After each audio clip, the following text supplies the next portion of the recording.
Hey guys, what's going on? My name is Arbuckle. Welcome back to another video. Today I wanted to share with you guys my favorite G36C class setup in the best class setup in Modern Warfare Remastered.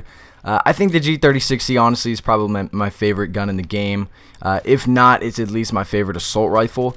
I have a lot of fun using it. It's always been really consistent for me, and I wanted to share you guys share with you guys the class setup that I use that helps me to do really well with it. So I'm using the G36C. Obviously, I'm running a red dot sight. I'm not a huge fan of the iron sights. They're not too bad. But with this gun, it's just a giant circle really on the screen, and it kind of gets annoying for me. So I really enjoy running the red dot with this. The silencer does do really well on this gun. I'm a big fan of using the silencer. The only downfall is with the iron sights, because I'm not a fan of them, it kind of makes it hard to choose what I want to do. A lot of times I'll just run the red dot regardless of when I'm playing, like even when I'm playing search. But if you're going to use a silencer, I would recommend only using it in like search and destroy. I don't think it's really worth it to put on a silencer in a game mode like domination or even team deathmatch.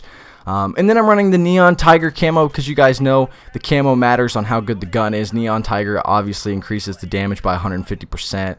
I'm just kidding if you took that too serious. And I don't know what to tell you, but honestly guys, the Neon Tiger looks so awesome. It's like my favorite camo in this game. But the secondary that I'm running is the M9. I talked about this in one of my other Modern Warfare Remastered videos. I'm not a fan of the Deagle when it comes to doing really well because of the range. It doesn't really have good range, and the recoil is absolutely horrendous. So the M9's always there to kind of be like a secondary primary for me. So if I do feel like I need to kill someone from short to mid range, maybe even long range if they're super weak, an M9's going to be there and really help out. I'm running a stun grenade. I really enjoy running stun grenades. Sometimes I'll use flashes, but for the most part with this weapon, I stick to stuns. I do play really aggressive. And because I play aggressive, like I don't want to flash myself. I know I flash myself a lot in most Call of Duty games because I'm just throwing them everywhere. So with stun grenades, if I'm going to stun myself, at least I can still see what's going on. So I like to use stun grenades. I feel like I do a lot better, especially if I'm running around in the enemy spawn or in the mid-map. I want to be able to freeze people so that I have the advantage to get that kill over them. The first perk that I'm running is Special Grenades ×3. This goes into why I'm using the stun grenades. Because I tend to play aggressive with this gun, the G36C is a weapon that I can play both playstyles with. I always run Special Grenades ×3 with this class setup just so I can play aggressive.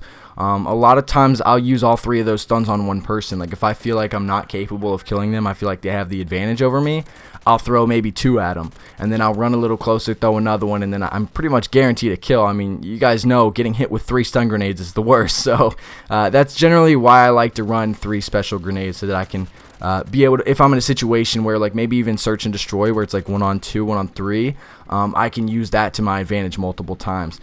I also recommend running a Claymore. Claymore ×2 is pretty helpful depending on what you're playing. If you're playing search and destroy and you want to play more of a defensive game style or play style, Claymores are really going to come in handy, especially in game modes like search and destroy. If you're playing like domination or TDM, I don't think it's really necessary. I think you should stick to the stuns.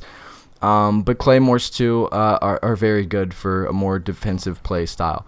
The second perk that I'm running is Stopping Power. I always love to run Stopping Power. I don't think that the G36C is weak. I just really enjoy being able to get those kills just a little bit quicker. That's just who I am. I like making my gun a little more powerful. And Stopping Power has always been there to do that for me. Especially when you run into people using Juggernaut, it's always nice to have Stopping Power there to back it up. Sleight of Hand is also a very good perk 2 option for this class setup just because the G36 reload time is a little crappy. It's not too bad, like don't get me wrong, it's not horrible, but it isn't. I find myself in a lot of situations where I'm going to reload and I'll try to sprint to cancel it real quick, like because I'm thinking it's finished but it's not. I have to wait for the entire animation to go through. So Sleight of Hand is also another really helpful perk 2. So if you don't want to use Stopping Power, Sleight of Hand is definitely a very good option. And the final perk that I'm using is Deep Impact. Again, guys, this kind of goes hand in hand with Stopping Power. I kind of just like to kill people quicker. And with Stopping Power and Deep Impact, it's almost kind of like a melting pot. So I'm able to just take people out like so fast, and it's so much fun. If you don't want to use Deep Impact, if you feel like Stopping Power is enough, Extreme Conditioning plays really well with this class setup, especially since me personally, I like to play aggressive with this gun at times. Like I'll play both, but most of the time, for the most part, I'm playing aggressive. Extreme Conditioning helps a lot with an assault rifle when you're trying to play aggressive and run around the map a lot. So this is the class setup that I use for the G36C. Play around with it, guys. Let me know what you think down in the comments. Play a couple games and see how you can do. I hope you guys did enjoy the video. Make sure to subscribe if you haven't already, and I'll see you guys in the next video. Bye.